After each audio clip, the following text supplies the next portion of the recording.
Hello dear job aspirants, very very good morning. তোমাদের সকলকে study in win Facebook page ও YouTube চ্যানেলে নতুন আরেকটা সুপার ইম্পর্টেন্ট ও আর্জেন্ট ভিডিওতে আমরা জানাই অনেক অনেক স্বাগত। আজকের এই ভিডিওটা ত্রিপুরার সকল চাকরি প্রত্যাশীদের জন্য খুব খুব গুরুত্বপূর্ণ, কারণ এই একটা ভিডিওতে প্রথমে সরকারি দপ্তরে নতুন একটা চাকরির বিজ্ঞপ্তি বেরিয়েছে ৩,৯৯৩টা শূন্য পদে, সেটার কমপ্লিট ইনফরমেশন তোমাদের আমরা জানিয়ে দেব। তাছাড়া ত্রিপুরার চাকরি প্রত্যাশীদের জন্য আপকামিং ফরেস্টার, ফরেস্ট গার্ড বলো, টিপিএসসি বলো, JRBT2 বলো, হাইকোর্ট বা বিভিন্ন পরীক্ষার জন্য যে ক্লাসটা করাই সেই ক্লাসের নেক্সট পার্টটা এই ভিডিওতে আমরা দেখে নেব। এটা হচ্ছে class number 32 forester forest guard সিরিজের, যেখানে আমরা ফিজিক্যাল সায়েন্স বা ভৌত বিজ্ঞানের নেক্সট পার্টটা দেখব। এর আগের ভিডিওতে আমরা ফার্স্ট পার্টটা কিন্তু দেখেছিলাম।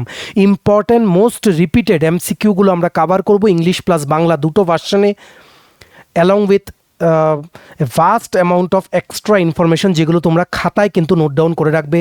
তোমরা সবাই জানো যারা রেগুলারলি আমাদের ফলো করো, আমাদের এই ফ্রি ভিডিওগুলো থেকে ডাইরেক্টলি কিন্তু বিভিন্ন পরীক্ষায় প্রশ্ন চলে আসে। সো তোমরা সিরিয়াসলি কিন্তু ভিডিওটা দেখবে, একদম শেষ পর্যন্ত দেখবে আর শেয়ার করবে ভিডিও লিঙ্কটা বিভিন্ন হোয়াটসঅ্যাপ, ফেসবুক, টেলিগ্রাম গ্রুপে। আর যারা ফার্স্ট টাইম দেখছো আমাদের ভিডিওটা ইউটিউবে, চ্যানেলটা তোমরা অবশ্যই সাবস্ক্রাইব করবে। যারা ফেসবুক পেজে দেখছো, পেজটা তোমরা কিন্তু ফলো করে রাখতে ভুলবে না।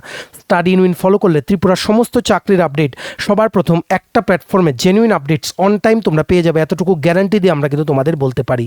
আমাদের টেলিগ্রাম চ্যানেল ও হোয়াটসঅ্যাপ চ্যানেল জয়েন করার লিঙ্কটা ইউটিউব ভিডিও ডিসক্রিপশন বক্স ও ফেসবুক পেজের এই ভিডিওর কমেন্ট সেকশন আমরা দিয়ে রাখছি, সেগুলো তোমরা জয়েন করে রাখতে পারো।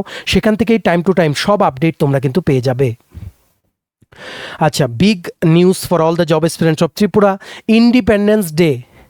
Independence day special discount offer আমাদের বিভিন্ন প্রিমিয়াম কোয়ালিটি নোটসের ওপরে এখন অ্যাভেলেবেল আছে। তোমরা যারা বিভিন্ন ত্রিপুরার আসন্ন চাকরির পরীক্ষা বা ইন্টারভিউর নোটস নিয়ে আমাদের কাছে থেকে পড়তে চাও, ইংলিশ বাংলা দুটো ভার্সানে MCQ প্লাস ডিটেলস আকারে ডিটেলড নোটটা আমরা দেই, যেটা তোমাদের আসন্ন পরীক্ষায় অনেক অনেক কিন্তু হেল্প করবে। কোন কোন পরীক্ষার নোটস পাবে? For example, forester, forest guard, special executive interview, JRBT1 group C 430টা পোস্টের interview note, JRBT2 group C group D, ward secretary, assembly group C group D, jail police, jail warder, Tripura police sub inspector constable, TSR recruitment, TPSC stenographer, prelims ও main, senior computer assistant, combine 5 Tripura হাইকোর্টের আন্ডারে junior administrative assistant বলো, system assistant বলো বা senior computer assistant group D, সমস্ত কিছু notes তোমরা আমাদের কাছে পেয়ে যাবে। সফটওয়্যার TRLM-এর বিভিন্ন পরীক্ষার notes, SSC GD constable, MTS, RRB, NTPC group D সহ Tripura national international current affair সব কিছুর কমপ্লিট আপডেটেড ফুল নোটস তোমরা যদি আমাদের থেকে নিয়ে পড়তে চাও এবং তোমাদের প্রিপারেশন বুস্ট করতে চাও, দেন কী করে আমাদের সাথে যোগাযোগ করবে?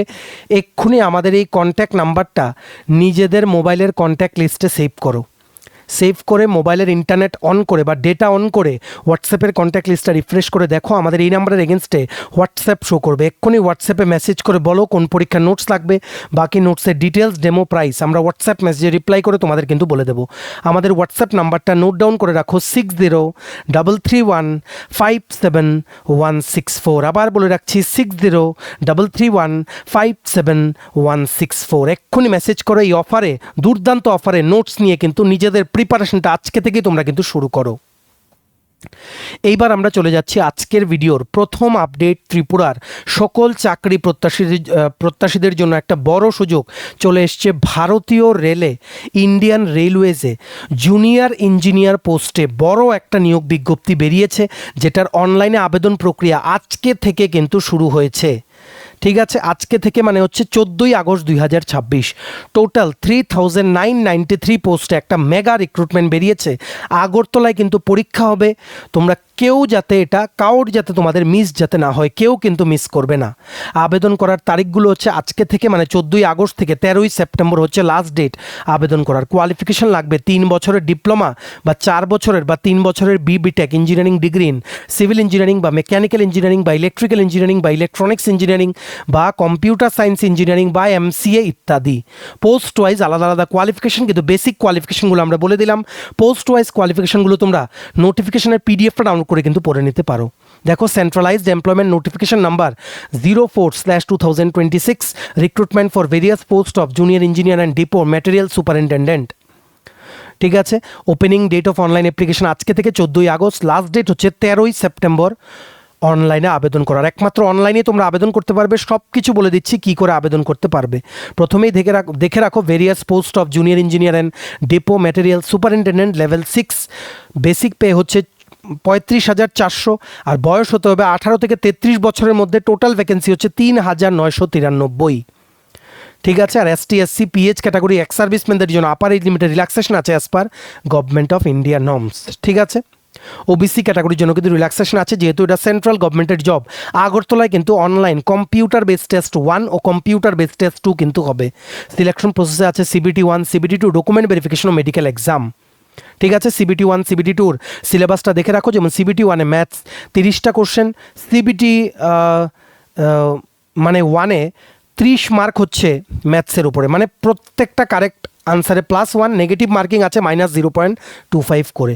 রিজনিং হচ্ছে 25 question 25 marks, GK current affairs 15টা কোশ্চেন 15 মার্ক, জেনারেল সায়েন্স 30টা কোশ্চেন 30 মার্ক, টোটাল 100টা কোশ্চেন 100 মার্কে 90 মিনিটে তোমাদের আনসার করতে হবে। +1 for every correct answer, -0.25 for every wrong answer. Application fee দিতে হবে জেনারেল ক্যাটাগরির জন্য 500 টাকা, কিন্তু CBT 1টা তোমরা অ্যাটেন্ড করলে 400 টাকা তোমাদের অ্যাকাউন্টে ব্যাক কিন্তু ওনারা করে দেবেন। মানে বেসিক্যালি 100 টাকা হচ্ছে application fee if you are attending CBT 1। আর অন্যান্য ক্যাটাগরির জন্য যেমন মহিলা, ST SC, ex serviceman, PH category, transgender, minority, economically backward class, তাদের জন্য 250 টাকা ইনিশিয়ালি দিতে হবে অ্যাপ্লাই করতে। CBT 1 অ্যাটেন্ড করলে 250 টাকায় কিন্তু ব্যাংকে ফেরত চলে আসবে। সম্পূর্ণ বিনামূল্যে তোমরা কিন্তু প্রসেসটাতে অংশগ্রহণ করতে পারবে। ভারতীয় রেলে জুনিয়র ইঞ্জিনিয়ার একটা বড় নিয়োগ বিজ্ঞপ্তি বেরিয়ে গেছে জুনিয়র ইঞ্জিনিয়ার নিয়োগের জন্য 3,993টা পোস্টে। সবাই কিন্তু আবেদন করো আজকে থেকে, এক্ষুনি কিন্তু তোমরা অনলাইনে আবেদন করতে পারবে। এই নোটিফিকেশনের বাকি যাবতীয় কোয়ালিফিকেশন ডিটেলসটা তোমরা পিডিএফটা ডাউনলোড করে পড়ে নিও। পিডিএফটা ডাউনলোড কী করে করতে পারবে? দুটো জায়গায় আমরা পিডিএফটা ডাউনলোড করার লিঙ্কটা দিয়ে রাখি জেনারেলি। একটা হচ্ছে আমাদের টেলিগ্রাম চ্যানেল, একটা হচ্ছে হোয়াটসঅ্যাপ চ্যানেল। এই দুটো তোমরা জয়েন করো। যারা ইউটিউবে ভিডিওটা দেখছো, ভিডিও ডেসক্রিপশন বক্সে দেখো আমরা লিঙ্ক দিয়ে রাখছি। যারা ফেসবুক পেজে দেখছো, ভিডিওর কমেন্ট সেকশনে দেখো আমরা Telegram channel, WhatsApp channel join করার লিঙ্কটা দিয়ে রেখেছি। এক্ষুনি কিন্তু জয়েন করো, দেখবে সেখান থেকে ডাইরেক্ট লিঙ্ক ক্লিক করে পিডিএফটা তোমরা পড়ে নিতে পারবে বা আবেদন কিন্তু করে নিতে পারবে। সব লিঙ্ক সেখানে কিন্তু আমরা দিয়ে রেখেছি। Very very important job update for all the job aspirant of Tripura. ভারতীয় রেলের এই নিয়োগ বিজ্ঞপ্তিতে সবাই কিন্তু আবেদন করো। ভিডিওটা অবশ্যই তোমরা শেয়ার করবে সবাই, যাতে এই আর্জেন্ট চাকরির আপডেটটা আমাদের এই ভিডিওর মাধ্যমে যাতে জানতে পারে। ঠিক আছে। নেক্সট হচ্ছে চাকরির আপডেট একটা বেরিয়েছিল, সেটা দিয়ে দিয়েছি গতকালকেরও ভিডিওতে। আমরা সব আপডেট তোমাদের দিয়ে যাচ্ছি। নেক্সট হচ্ছে আমরা ক্লাস করাবো আজকে ফিজিক্যাল সায়েন্স পার্টটার।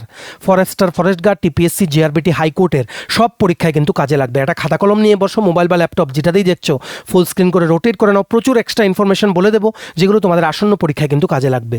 সবচেয়ে প্রথম আমরা এটা ফরেস্টার, ফরেস্ট গার্ডের প্লেলিস্টে সেভ করে রাখছি। তোমরা যারা ইউটিউবে ভিডিওটা দেখছো স্টাডি ইন উইন চ্যানেলে, তোমরা কিন্তু অবশ্যই আগের ভিডিওগুলো গিয়ে তোমরা কিন্তু দেখে নিও। অবশ্যই হেল্পফুল হবে। ডাইরেক্ট প্রশ্ন আপকামিং পরীক্ষায় কিন্তু আসবে। পরীক্ষা কিন্তু হবে তোমাদের নভেম্বর বা ডিসেম্বর 2024-এ। খুব শীঘ্রই কিন্তু আসছে পরীক্ষার নোটিফিকেশন। ঠিক আছে। সিরিয়াসলি সবাই কিন্তু প্রিপারেশন নেবে। প্রথম, the fourth responsible for keeping A satellite in orbit around earth is, পৃথিবীর চারদিকে উপগ্রহকে কক্ষপথে ধরে রাখার জন্য দায়ী বল হলো কি? দায়ী বল হচ্ছে gravitational force. Option number B is the correct answer, বা মহাকর্ষীয় বল। ঠিক আছে। এটা তোমাদের মনে রাখতে হবে। মনে রাখবে এটা কিন্তু অ্যাজ সেন্ট্রিপেটাল ফোর্স হিসেবে কাজ করে। ঠিক আছে। যেটার জন্য স্যাটেলাইট যেগুলো আছে সেগুলোকে পৃথিবীর দিকে কিন্তু টেনে ধরে রাখে, এগুলো সেন্টারের দিকে। হাই স্পিডে পৃথিবীকে রোটেট করছে স্যাটেলাইটগুলো, কিন্তু এই সেন্ট্রিপেটাল ফোর্সের জন্য পৃথিবীর সেন্টারের দিকে এটা কিন্তু আঠার মতো কিন্তু লেগে থাকে। তার জন্য পৃথিবীর চারিদিকে হাই স্পিডে ঘুরলেও কোনো দিন কিন্তু পৃথিবীর অরবিট থেকে কিন্তু বেরিয়ে যায় না, কক্ষপথ থেকে কিন্তু বেরিয়ে যায় না। কারেক্ট আনসার ইজ গ্রেভিটেশনাল ফোর্স বা মহাকর্ষীয় বল। স্যাটেলাইটটা অরবিটে থাকে কেন? কারণ মানে ফ্রি ফল মানে হচ্ছে তোমাদের অবাধে পতন বাংলায়। ঠিক আছে। কারণ ক্রমাগত অবাধে পতনের অবস্থায় থাকে স্যাটেলাইটটা। একটি উপগ্রহ কক্ষপথে থাকে কারণ এটি ক্রমাগত অবাধে পতনের ফ্রি ফল অবস্থায় কিন্তু থাকে। It stays in a continuous state of free fall. Bangla English দুটোতেই বলছি, যেটাতে তোমাদের কমফোর্টেবল তোমরা নোট ডাউন করে রাখো। ঠিক আছে। এটা তোমাদের মনে রাখতে হবে। আর অরবিটাল স্পিড, পৃথিবী থেকে উপগ্রহ বা স্যাটেলাইটের ডিস্টেন্সটা বাড়লে তার কক্ষপথের গতিবেগ কিন্তু কমে যায়। মানে পৃথিবী থেকে স্যাটেলাইটের ডিস্টেন্স যত বাড়বে তার অরবিটাল স্পিড বা কক্ষপথের গতিবেগ সেটা কিন্তু কমে যাবে। এগুলো তোমরা লিখে রাখো, প্রশ্ন কিন্তু ডাইরেক্টলি এগুলো থেকেও আসতে পারে। ঠিক আছে, একটা আছে geostationary satellite. Geostationary satellite, ঠিক আছে, মানে ভূ সমলয় উপগ্রহ। মনে রাখবে একটা জিও স্টেশনারি স্যাটেলাইটের টাইম পিরিয়ড হচ্ছে এক্স্যাক্টলি 24 আওয়ার্স।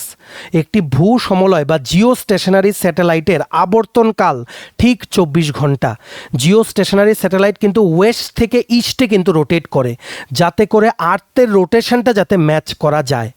এগুলো মনে রাখতে হবে। আর কোনো এই স্যাটেলাইটের মধ্যে যেমন ইন্টারন্যাশনাল স্পেস স্টেশন আছে যেখানে বৈজ্ঞানিকরা কাজ করে, জাপান, রাশিয়া, ইউএসএর, তেমন যদি কোনো বৈজ্ঞানিক, কোনো সায়েন্টিস্ট যদি কোনো স্যাটেলাইটের ভেতরে যদি থাকে, ঠিক আছে, তখন সেই স্যাটেলাইটের ভেতরে সেই অ্যাস্ট্রোনট বা সায়েন্টিস্টের বা মহাকাশ বৈজ্ঞানিক ওজন বা ওয়েট হবে কমপ্লিটলি জিরো।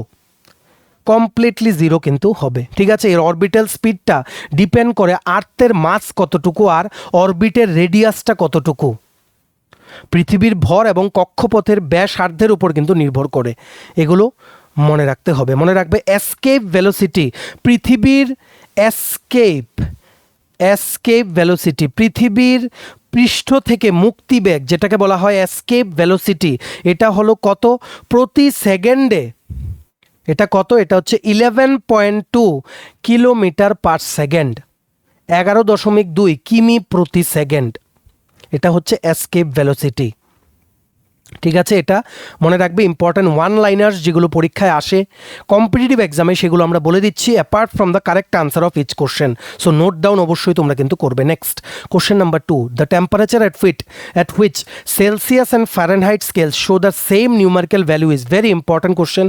কোন তাপমাত্রায় সেলসিয়াস ও ফারেনহাইট স্কেলে একই সংখ্যামান পাওয়া যায়? Correct answer is -40 degree. Option number A, -40 degree কিন্তু ইকুয়ালস টু -40 ডিগ্রি ফারেনহাইট। সেটাই বলেছে কোন টেম্পারেচারে। ঠিক আছে, মনে রাখবে সবচেয়ে লোয়েস্ট পসিবল টেম্পারেচার হচ্ছে কি? অ্যাবসোলিউট জিরো, পরম শূন্য। এটাই হচ্ছে সর্বনিম্ন সম্ভাব্য তাপমাত্রা, পরম শূন্য বা অ্যাবসোলিউট জিরো। ঠিক আছে, মনে রাখবে জল বা ওয়াটার কিন্তু 0 ডিগ্রি সেলসিয়াসে ফ্রিজ হয়ে যায়। 0 ডিগ্রি সেলসিয়াস বা 32 ডিগ্রি ফারেনহাইট, যেটা ইকুইভ্যালেন্ট টু 0 ডিগ্রি সেলসিয়াস, সেটাতে ওয়াটার কিন্তু বা জল কিন্তু কি হয়ে যায়? বরফ হয়ে যায় বা ইট ফ্রিজেস। ঠিক আছে, আর ওয়াটার বা জল গরম হয় 100 ডিগ্রি সেলসিয়াসে বা 212 ডিগ্রি ফারেনহাইটে। এটা তোমাদের মনে রাখতে হবে। নর্মাল শরীরের টেম্পারেচার হচ্ছে 37 ডিগ্রি সেন্টিগ্রেড আমাদের, বা 98.6 ডিগ্রি ফারেনহাইট। এটাই কিন্তু তোমরা মাপো কিসে? থার্মোমিটারে। যখন বলে 100 জ্বর আসলে ওষুধ খেতে হবে, তার মানে তোমরা ফারেনহাইটে কিন্তু মাপছো। ঠিক আছে, 98.6 ফারেনহাইট হচ্ছে নর্মাল মানুষের বডি টেম্পারেচার, বা 37 ডিগ্রি সেন্টিগ্রেড বা সেলসিয়াস। ঠিক আছে, এগুলো মনে রাখতে হবে। আরও অনেক কিছু আছে যেগুলো বলা যায়, কিন্তু মনে রাখবে ক্লিনিক্যাল থার্মোমিটার যেটা বললাম, যেটা দিয়ে ঘরে তোমরা জ্বর টর হলে মাপো, সেটা কিন্তু ফারেনহাইট স্কেলে কিন্তু আছে। ঠিক আছে, এগুলো মনে রাখতে হবে।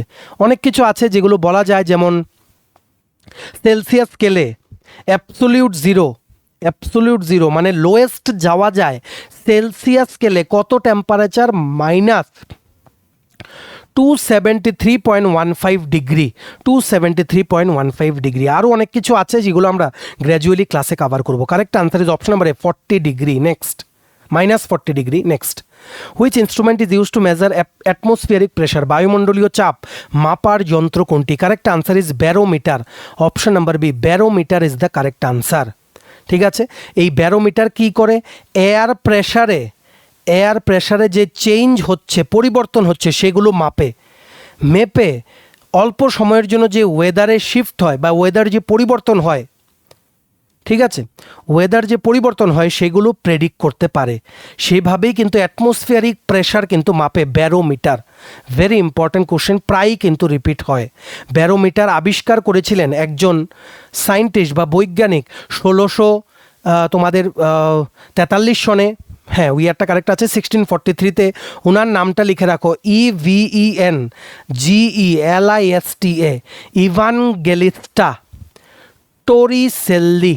TORRICELLI, ইভাঙ্গেলিস্টা টরিসেল্লি 1643-তে, ইন দ্য ইয়ার 1643 উনি কিন্তু এই আবিষ্কারটা করেছিলেন ব্যারোমিটার। ঠিক আছে, সাডেনলি যদি ব্যারোমিটারের রিডিংয়ে একটা ফল আসে বা হঠাৎ করে ব্যারোমিটার রিডিংটা পড়ে গেল, তখন মনে রাখবে একটা ঝড় আসছে, একটা স্টর্ম আসছে। ঠিক আছে, এগুলো মনে রাখতে হবে। আর ব্যারোমিটারের রিডিং যদি গ্র্যাজুয়ালি রাইজ করে উপরের দিকে যদি যায়, তখন মনে রাখবে ক্লিয়ার আর ড্রাই ওয়েদার সেটা কিন্তু ইন্ডিকেট করে। ঠিক আছে, আর আস্তে আস্তে যদি ব্যারোমিটারের রিডিংটা যদি নামে, তার মানে বৃষ্টি আসবে।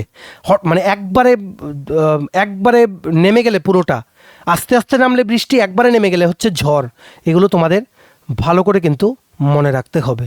মনে রাখবে অ্যাটমসফিয়ারিক প্রেশার, যত আমরা উচ্চতায় যাব, যত অল্টিটিউড বাড়বে, অ্যাটমসফিয়ারিক প্রেশার কিন্তু কমবে। তার জন্যই বলা হয় পাহাড়ে কিন্তু অ্যাটমসফিয়ারিক প্রেশার কিন্তু অনেক কম। ঠিক আছে, এগুলো মনে রাখতে হবে। তার জন্যই কিন্তু পাহাড়ে গেলে কি হয়, অনেকের দেখবে নাক দিয়ে ব্লিডিং হয়, নোজ ব্লিডিং কিন্তু হয়। অল্টিটিউড ওপরে উঠলে, অল্টিটিউড বা হাইট যত বাড়বে তত প্রেশার কমবে, প্রেশার কমলে মানুষের বডিতে কিন্তু এফেক্ট পড়বে।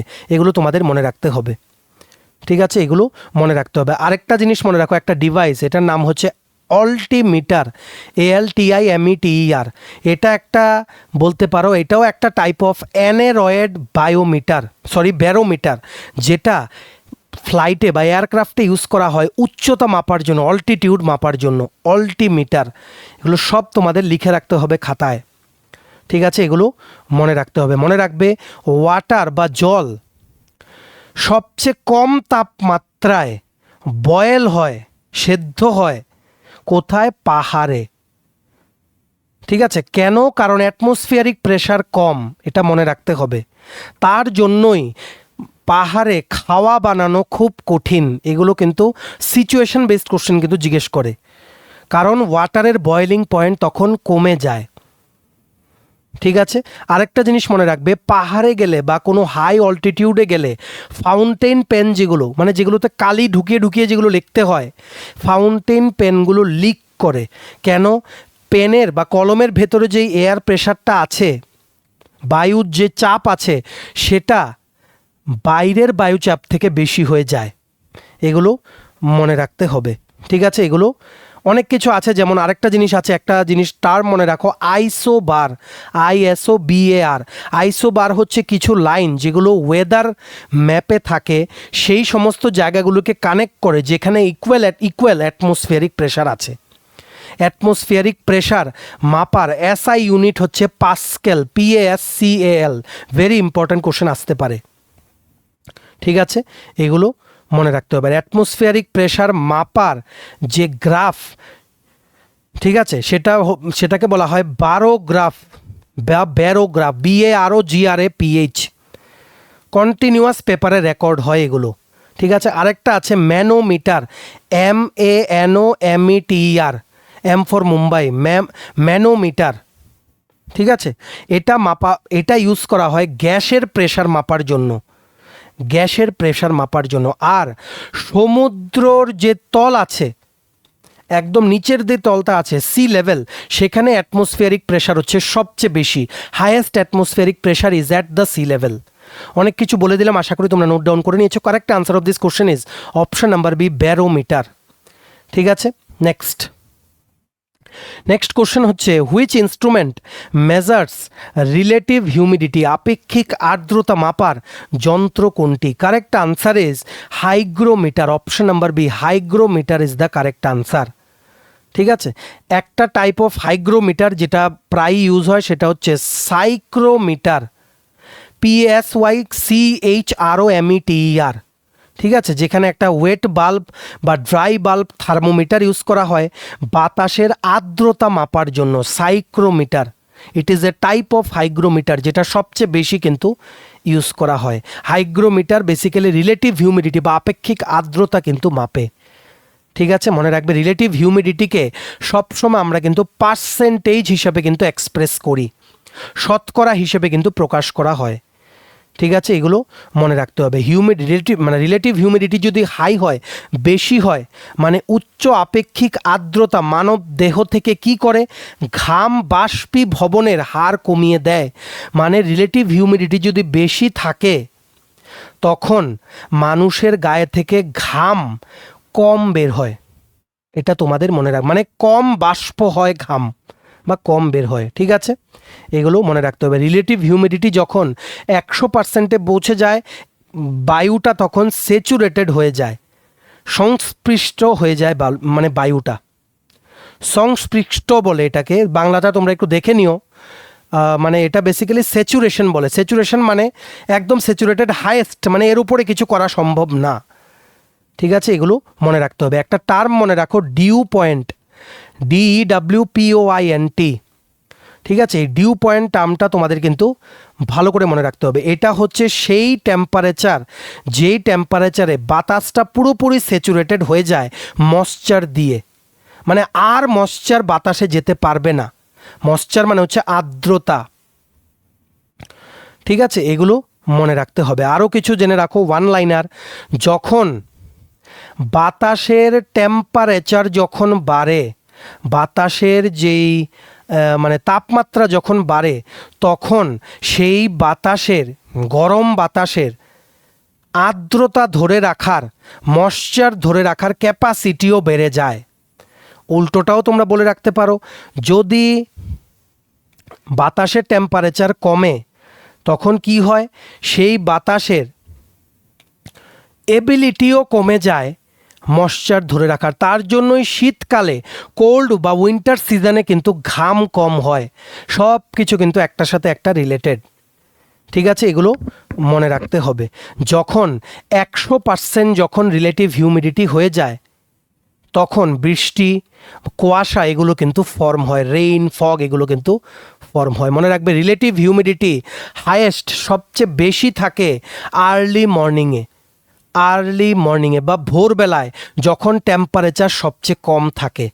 এগুলো একটার সাথে একটা মিলিয়ে তোমাদের লিখতে হবে। আর সবচেয়ে লোয়েস্ট থাকে আফটারনুন বা বিকেলের দিকে। আপেক্ষিক আর্দ্রতা বা রিলেটিভ হিউমিডিটি সবচেয়ে কম থাকে কোন সময়, বিকেলের দিকে। সবচেয়ে হাইয়েস্ট থাকে আর্লি মর্নিং বা ভোরবেলার দিকে। এগুলো মনে রাখতে হবে। ব্যারোমিটার কিন্তু অ্যাটমসফিয়ারিক প্রেশার মাপে, হিউমিডিটি না। অ্যাটমসফিয়ারিক প্রেশারের জন্য ব্যারোমিটার, রিলেটিভ হিউমিডিটির জন্য হচ্ছে হাইগ্রোমিটার। নেক্সট কোশ্চেন, 4টে কোশ্চেন কমপ্লিট। 5 নম্বরে, lactometer is use to determine the, lactometer দিয়ে কি নির্ণয় করা হয়?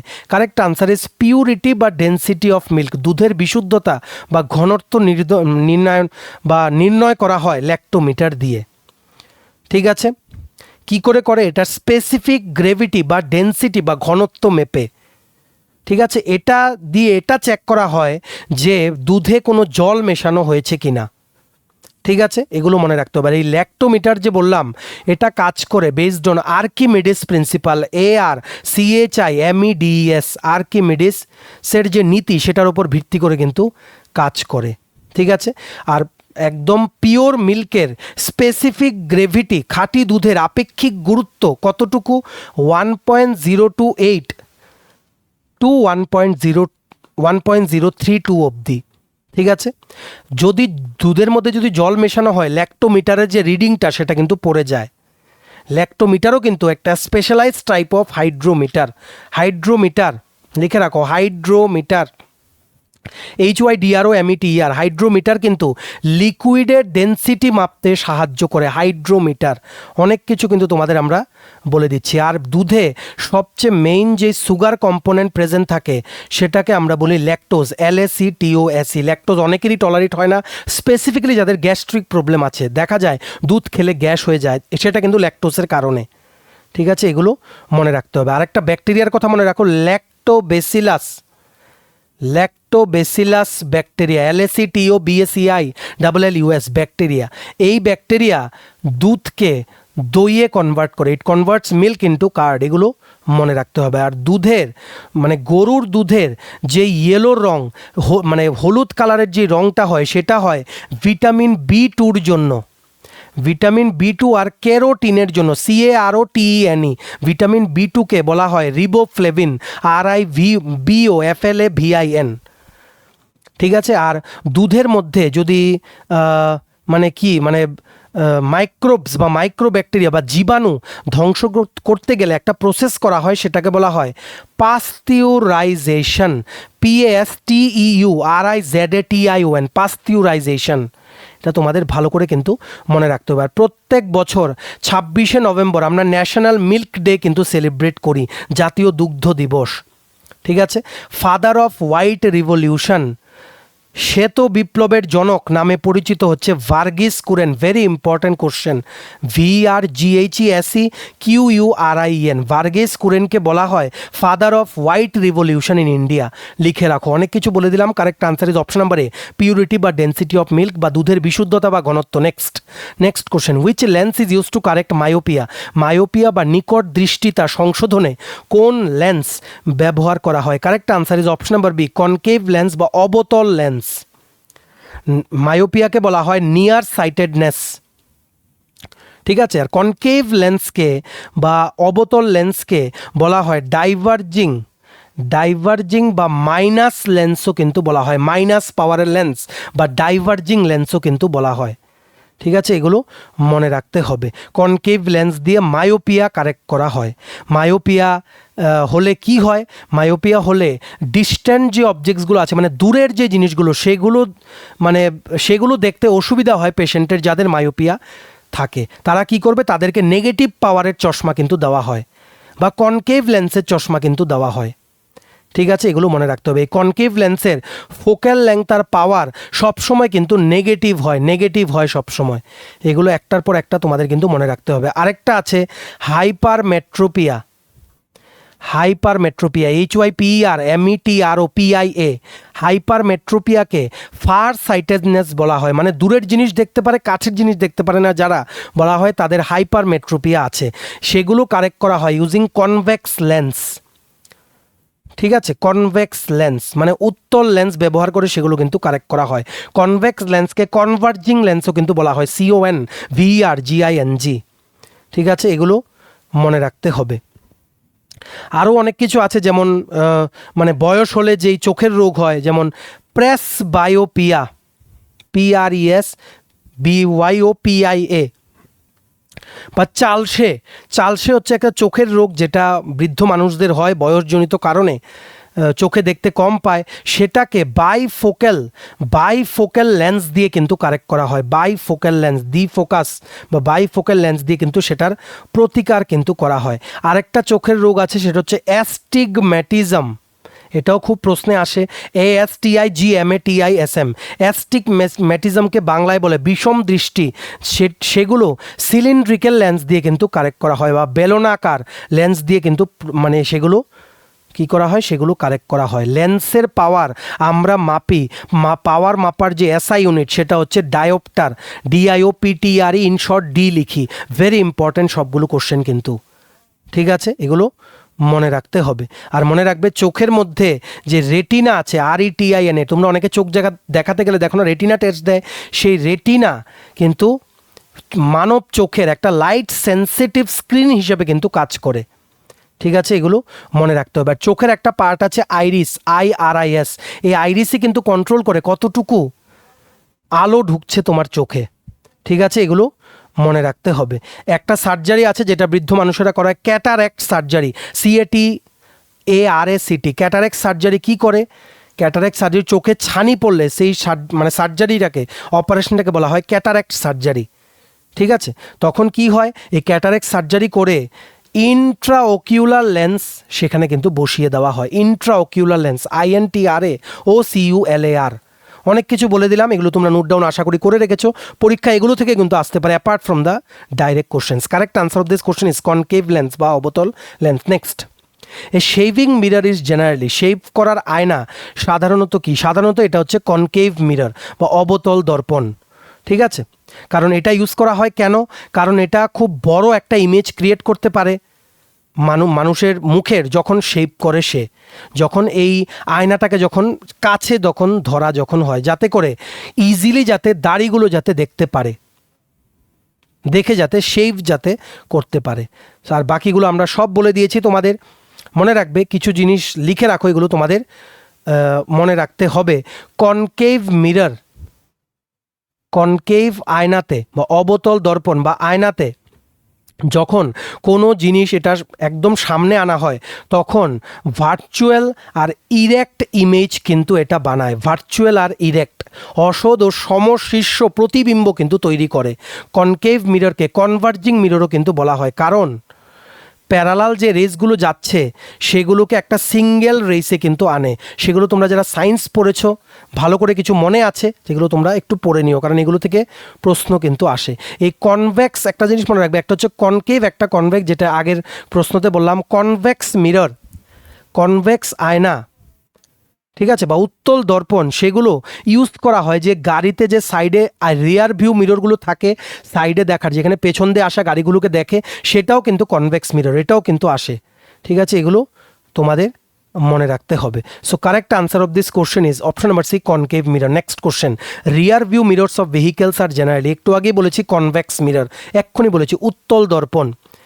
ঠিক আছে, এগুলো মনে রাখতে হবে। এই মিররটা ইউজ করলে গাড়ির সাইডের গ্লাসটাতে একটা ওয়াইড ভিউ কিন্তু পাওয়া যায়, অনেকটা বড় ভিউ পাওয়া যায়, আর সব সময় ছোট, আর পেছনে যেই যারা থাকবে গাড়ি ঘোড়া বা মানুষ সেগুলোর ছোট একটা ইমেজ কিন্তু দেখাবে, যাতে করে অনেকটা এরিয়া যাতে কাভার করা যায় ছোট্ট গ্লাসটার মধ্যে, যাতে আইডিয়া করতে সুবিধা হয় ড্রাইভারের চালানোর সময়। মনে রাখবে কনভেক্স মিরর যা ইমেজ ফর্ম করে সেগুলো সবসময় থাকে ভার্চুয়াল ইমেজ আর ডিমিনিশড ইমেজ, মানে সেগুলো সর্বদা অসৎ, সমশীর্ষ এবং আকারে ছোট হয় এই ইমেজগুলো। ডিমিনিশ মানে নিজেদের যতটুকু অ্যাকচুয়াল সেই অবজেক্টটা সেটা থেকে ছোট দেখায়, যাতে বেশি এরিয়া যাতে কাভার করা যায়।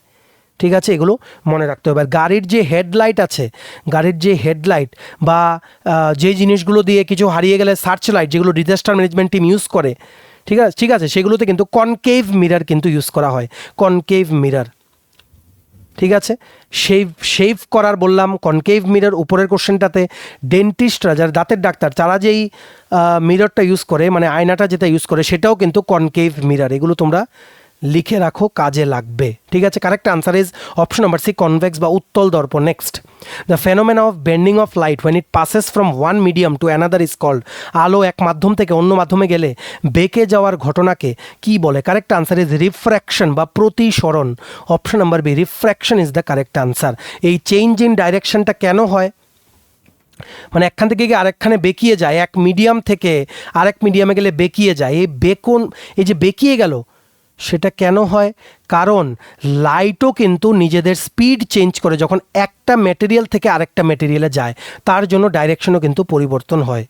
ঠিক আছে, এগুলো মনে রাখতে হবে। অনেক কিছু আছে, যেমন লাইট বা আলো যদি একটা ঘন বা ডেন্সার মিডিয়ামে যদি প্রবেশ করে, তখন সেটা নর্মাল যে লাইনটা আছে সেটা থেকে অনেকটা কিন্তু দূরে সরে যায়। এগুলো অনেক কিছু আছে, সব কিছু তো বলা সম্ভব না। মনে রাখবে কিছু এক্সাম্পল, স্টার যে টুইঙ্কলিং করে, তারা যে চমকায়, সেগুলো অল বিকজ অফ রিফ্র্যাকশন। এগুলো মনে রাখতে হবে। একটা মানে পুকুর বা পন্ড, ঠিক আছে, যখন তুমি পুকুরে মানে পুকুরে দেখবে, তখন মনে হবে যে তার অ্যাকচুয়ালি যে গভীরতাটা, ঠিক আছে, সেটা কিন্তু তুমি বুঝতে পারবে না, সেটার থেকে অনেক কম গভীর মনে হবে। কেন? রিফ্র্যাকশনের জন্য। ঠিক আছে, রিফ্র্যাকশন বা প্রতিসরণের জন্য। এগুলো মনে রাখতে হবে। একটা পাত্রে তুমি জল রাখলে, ঠিক আছে, একটা পাত্রে তুমি জল রাখলে, এই পাত্রতে জল ভর্তি, সেখানে তুমি একটা কয়েন রাখলে, কয়েনটাকে বাইরে থেকে দেখলে মনে হবে একটু উঁচুতে উঠে আছে, সেটাও কিন্তু রিফ্র্যাকশনের জন্য কিন্তু এটা একটা এক্সাম্পল। ডায়মন্ডের কিন্তু সবচেয়ে বেশি রিফ্র্যাক্টিভ ইন্ডেক্স কিন্তু আছে, RACTIVE। ঠিক আছে, এগুলো তোমাদের মনে রাখতে হবে। রিফ্র্যাকশনের সময় লাল লাইট, রেড লাইট সবচেয়ে কম কিন্তু বেন্ডিং করে, আবার ভায়োলেট, বেগুনি লাইট বা বেগুনি আলো সবচেয়ে বেশি বেন্ড করে। এগুলো মনে রাখতে হবে। অপটিক্যাল ফাইবার, যেগুলোতে ইন্টারনেট হচ্ছে সমুদ্রের নিচ দিয়ে, বা আমাদের যে বাড়িঘরে যে ইন্টারনেট আসছে, জিও ফাইবার বলো বা ব্রডব্যান্ড বলো, অপটিক্যাল ফাইবারের থ্রুতে অপটিক্যাল ফাইবার কাজ করে based on total internal refraction, যেটা হচ্ছে নেক্সট কোশ্চেন। আরেকটা আছে critical angle, CRITICAL, critical angle, ANGLE। ঠিক আছে, এটা হচ্ছে সেই অ্যাঙ্গেল যেটা যখন অ্যাঙ্গেল অফ ইনসিডেন্স মানে যে লাইটটা যাচ্ছে যে অ্যাঙ্গেলে সেটা মানে কি বলবো, it is the angle for which the angle of incidence মানে কি বলবো, অ্যাঙ্গেল অফ ইনসিডেন্স আর এই মিডিয়ামে পড়ে যে রিফ্লেকশন হয়ে যাবে সেটার মধ্যে যখন 90 ডিগ্রি ফর্ম হয় সেটা হচ্ছে ক্রিটিক্যাল অ্যাঙ্গেল বলা হয়। অনেক ইম্পর্ট্যান্ট এই কোশ্চেনগুলো, সেগুলো তোমরা কিন্তু একটু পড়ে নিও ভালো করে, ঠিক আছে। So correct answer is option number B, refraction বা প্রতিসরণ। Next last question, optical fibres work mainly on the principle of, optical fibres প্রধানত কোন নীতিতে কাজ করে? কারেক্ট আনসার ইজ এক্ষুনি বলেছি টোটাল ইন্টারনাল রিফ্লেকশন বা পূর্ণ অভ্যন্তরীণ প্রতিফলন, ঠিক আছে। এগুলো তোমাদের মনে রাখতে হবে। সো এতটুকুই ছিল আজকের ক্লাসটা, বাকি কোশ্চেনগুলো আমরা কাভার করবো গ্র্যাজুয়ালি। আশা করি তোমরা অনেক কিছু জানতে পেরেছো। চ্যানেলটা অবশ্যই তোমরা সাবস্ক্রাইব করবে, যারা ইউটিউবে দেখছো পেজটা ফলো করবে, যারা ফেসবুক পেজে দেখছো। ক্লাসের সিরিজটা কন্টিনিউ হবে, তোমরা ভিডিওটা অবশ্যই কিন্তু শেয়ার করে দিও, ঠিক আছে। চলো ভিডিওটা এতটুকু দেখে থাকলে থ্যাঙ্কস ফর ওয়াচিং, আর ভালো লাগলে অবশ্যই লাইক করবে, শেয়ার করবে ভিডিও লিঙ্কটা বিভিন্ন হোয়াটসঅ্যাপ, ফেসবুক, টেলিগ্রাম গ্রুপে। আর যারা তোমরা ইন্ডিপেন্ডেন্স ডে স্পেশাল ডিসকাউন্ট অফারে আমাদের থেকে নোটস নিয়ে পড়তে চাও, তোমরা এক্ষুনি হোয়াটসঅ্যাপ মেসেজ করে আমাদের সাথে যোগাযোগ করে নিতে পারো। আমাদের হোয়াটসঅ্যাপ নাম্বার হচ্ছে 6033157164। চ্যানেলটা সাবস্ক্রাইব করবে যারা ইউটিউবে দেখছো, পেজটা ফলো করবে যারা ফেসবুক পেজে দেখছো। চলো সবাই ভালো থাকবে, take care, bye bye and have